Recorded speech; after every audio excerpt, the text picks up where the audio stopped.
बिस्मिल्लाहिर्रहमानिर्रहीम। अस्सलाम वालेकुम व्यूअर्स, उम्मीद है कि आप ठीक ठाक होंगे, खुशबाश होंगे। हेल्थ स्पार्क चैनल में आपको खुशामदीद।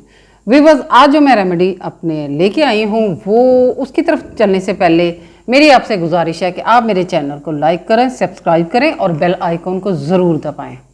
व्यूअर्स, आज के दिन जो मैं आपके लिए रेमेडी लेके आई हूँ वो ईद क्योंकि चंद दिनों तक ईद है, बकर ईद, तो ईद उल ज़ुहा सब के घर में नहीं तो बहुत सारे लोग जो हैं वो कुर्बानी करते हैं, और जो नहीं करते उनके घर में भी ईद वाले दिन गोश्त आता है हमसायों की तरफ से इधर उधर से।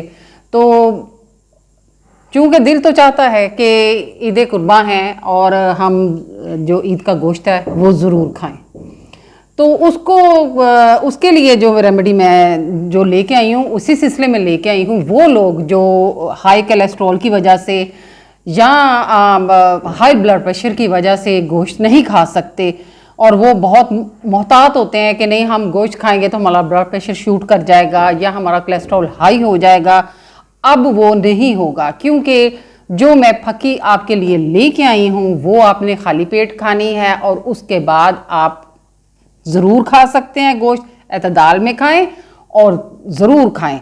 वो उसमें क्या चीज़ें शामिल हैं, चलिए उनकी तरफ चलते हैं। जो इस सफ़ूफ में जो चीज़ें शामिल हैं उसमें सफ़ेद ज़ीरा है, ये बड़ी इलायची है जो कि आम गरम मसाले में जो होती है वो ये गरम मसाले में ज़रूर होती है लेकिन इसकी तासीर गरम नहीं है, ये मोतदिल होती है। ज़ीरा भी ठंडा है और उसके साथ है खुश्क धनिया, खुश्क धनिया के साथ है ये मेथी दाना आपने मेथरे नहीं लेने, मेथी दाना लेना है। तो चलिए अब मैं आपको बताती हूँ कि इसका इस्तेमाल कैसे करना है। 50 ग्राम आपने ज़ीरा लेना है, 50 ग्राम ये आपने धनिया लेना है खुश्क, 50 ग्राम आपने ये छिलके के बगैर दानों का जो वज़न है ना वो आपने इसके जो इलायची के दाने हैं वो निकाल के उसका वज़न आपने 50 ग्राम लेना है, ठीक है। उसके साथ आपने ये मेथी दाना जो है ये भी आपने 50 ग्राम, ये तमाम चीज़ें हम वज़न लेनी है आपने। चलिए मैं अब आपको बताती हूँ उसका आपने इस्तेमाल कैसे करना है। तो मुझे एक बेटी और एक बहन ने कहा था कि आंटी आप ना ईद आ रही है तो उसके मतलब प्लीज़ आप रेमेडीज़ दें, तो इसलिए ये मैं स्पेशल फरमाइश के ऊपर मैं ये रेमेडीज़ मैंने वैसे भी बनानी थी, मैं ये लेके आई हूँ आपके लिए ख़ास तोहफ़ा। ये ऐसा सफ़ूफ है जो कि लोग घबराते हैं, परेशान होते हैं कि हमारा ब्लड प्रेशर शूट कर जाएगा गोश्त खाने से या हमारा कोलेस्ट्रॉल हाई हो जाएगा, तो वो नहीं होगा। वो कैसे आपने करना है, इसका आपने पाउडर इसके दाने निकाल लेने हैं, 50 ग्राम वज़न, 50 ग्राम आपने मेथी दाना लेना और 50 ग्राम आपने ज़ीरा और 50 ग्राम आपने सफ़ेद ये धनिया खुश्क लेना है। इसका आपने पाउडर बना लेना है। पाउडर बनाने के बाद आपने 1 टीस्पून जो है लेवल, इस तरह का जो छोटा टीस्पून है ना उसको आपने लेवल लेना है, भर के नहीं लेना, ये आपने लेना है सुबह खाली पेट।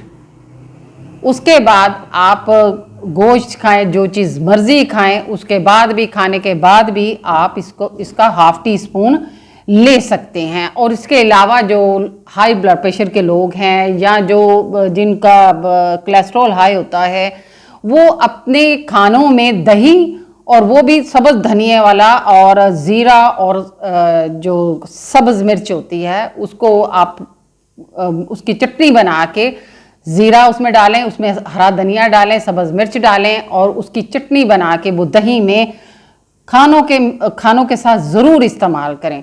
ये सिर्फ जो मरीज़ हैं उनके लिए नहीं बल्कि जो भी ईद का गोश्त खाते हैं उनके लिए बहुत ज़रूरी है कि वो अपने गोश्त के साथ दही और धनिया वाली चटनी जो है या वो रायता जो है वो ज़ीरे वाला और धनिया वाला वो ज़रूर इस्तेमाल करें।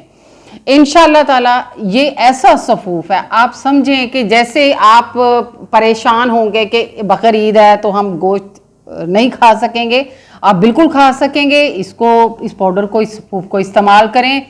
आपने जब भी खाना है कुछ गोश्त खाना, इस तरह की चीज़, कोई मसाले, और वैसे भी गोश्त जो है वो सादा बनाया करें, बहुत ज़्यादा मसालों में, क्योंकि जिन लोगों के कोलेस्ट्रॉल हाई होता है, ब्लड प्रेशर हाई होता है, गोश्त जो होता है वो तो है उसमें, लेकिन जो हम बहुत तेज़ मसाले उसमें इस्तेमाल करते हैं वो ज़्यादा नुकसानदेह होता है, वो गोश्त को ज़्यादा मुज़र सेहत बना देता है। तो प्लीज़ गोश्त को सादा इस्तेमाल किया करें। ये मेरा सफ़ूफ ये फक्की इस्तेमाल करें और गोश्त को एंजॉय करें, ईद को एंजॉय करें। मुझे दुआओं में याद रखें। इंशाल्लाह नई रेमेडी के साथ फिर हाजिर होंगी। अल्लाह हाफिज़।